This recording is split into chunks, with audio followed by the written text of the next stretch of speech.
I do see a number of comments off and on, again, down below in the comment section across many different videos from people on SSI reaching out saying, hey, I heard about this removal of the marriage penalty. I heard about this raising of our benefits up to the federal poverty line. I heard about the SSI Restoration Act. Where are we currently at with all this? And again, I know that this is a big deal for a lot of you because you're being penalized for a variety of these different reasons, which again, I don't blame anybody on SSI, as again, the program is great, don't get me wrong, it helps a lot of people, but at the same time, it's also setting a lot of people up for failure. Let's just say it how it is, right? Okay, let's not sit here and act like, oh, the program is so good, it helps me achieve all of my financial dreams and financial freedom every single month.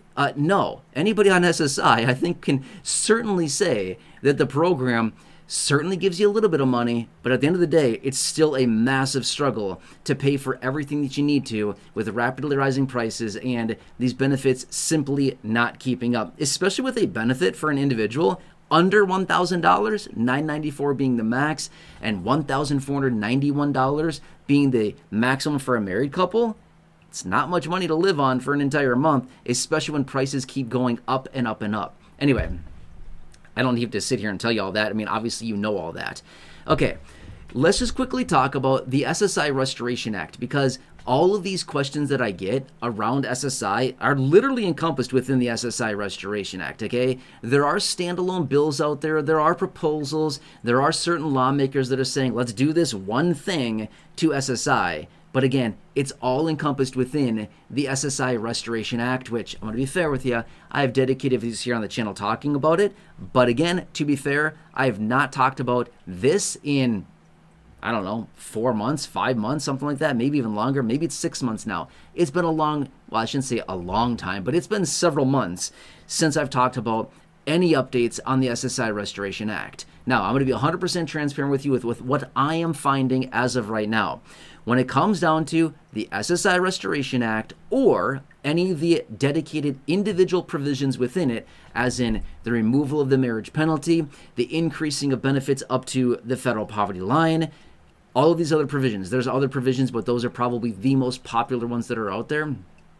Any of these that are out there, where are we at with all of these? I'm going to be 100% fair with you. I have not seen any lawmakers whatsoever mention anything about this as of recently, which is kind of weird, I'm going to be fair, because generally there's at least a lawmaker or two or a group of lawmakers that comes out every so often and they're saying, hey, let's remove the marriage penalty. Or they have some other piece of legislation to reform SSI, and then within that they say, oh, by the way, let's remove the marriage penalty, or something like that. Or a group of lawmakers or economists or some other people will come out and say, SSI, great program. It's been around for, what is it, 54 years or something, going back to the early 70s? Yeah, like 54 years SSI has been around, but yet it still continues to essentially force people to live in poverty. And remember, the SSI program, when it was formed under Richard Nixon back in the early 70s,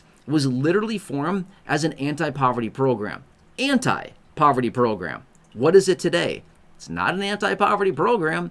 It's literally a guaranteed to live in poverty program. And the reason that I say that is because the benefits are very low, well below the federal poverty line, which is over $1,300 a month right now, which is the federal poverty line. So literally, like, somebody is essentially forced to live in poverty, which again is why there are the provisions and why the legislation is out there to raise the benefits up to the federal poverty line, because that is what the program was supposed to do in the first place, is to give beneficiaries who are blind or disabled under the age of 65, or who are 65 or over, maybe absent of a disability, but have limited income and limited resources and may not be qualified to receive a Social Security benefit.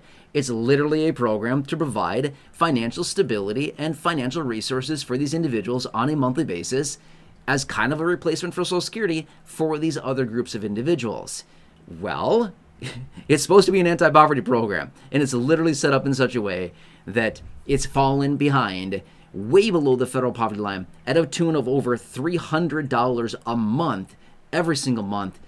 And that's what's happened because, why? This is exactly what I talk about all the time. And again, I know that some of you get totally sick of hearing me talk about this, but it's the truth, and nobody runs the numbers on this. Nobody runs the calculations. I mean, okay, some people do run the calculations on this, but it's because of the annual COLA. The annual COLA falls behind a little bit, a little tiny bit. 0.2%, 0.5%, 1%, 1.2%, 0.8%, whatever it happens to be. It falls behind real inflation every year a little bit, a little bit. Guess what a little bit adds up to over 50 some odd years? It adds up to a lot. And that's exactly the situation we're dealing with SSI right now, which is the benefits have fallen behind the federal poverty line, which is where they're supposed to be, by over $300 a month because of little incremental changes to the program that were supposed to be changing every single year, and they didn't keep up.